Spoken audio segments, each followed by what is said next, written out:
Good evening, friends. In our Facebook today, what we are going to see is called obstructive sleep apnea.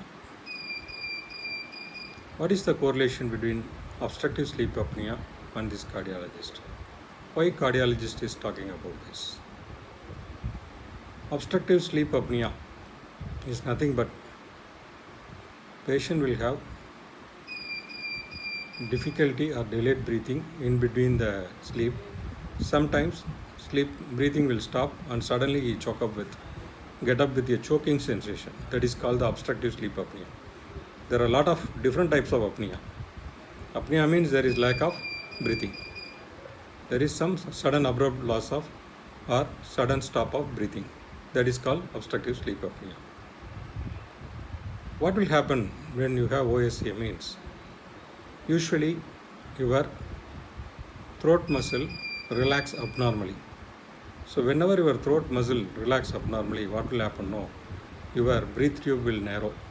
So whenever you have narrow, what will happen? Your breathing will come down.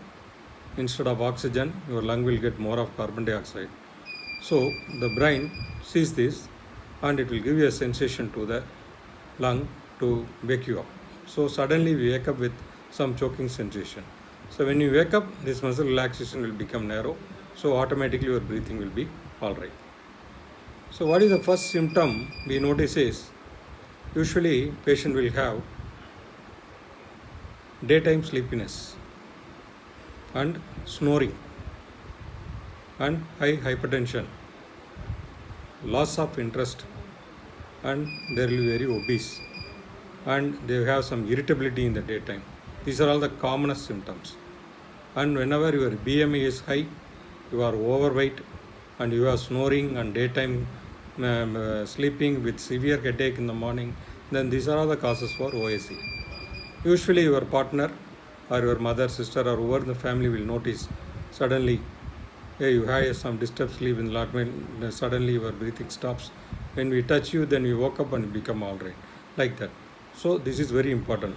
Why it causes? No, most of the time this obstructive sleep apnea is the commonest cause of our cardiovascular or cerebrovascular disease. So you may have a stroke, you may have a heart problem, you may have a lung problem. Sometimes it will be very worst. So how will you identify this? So because of this, what you do is there is a simple test called the sleep study.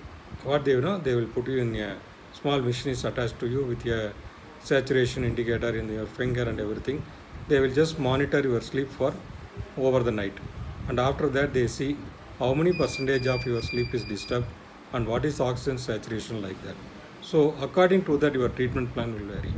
Before that, snoring is not good. I repeatedly telling, when you have snoring, very heavy snoring with morning headache and with daytime sleep, suddenly you have to consult a doctor and go for a sleep study pattern.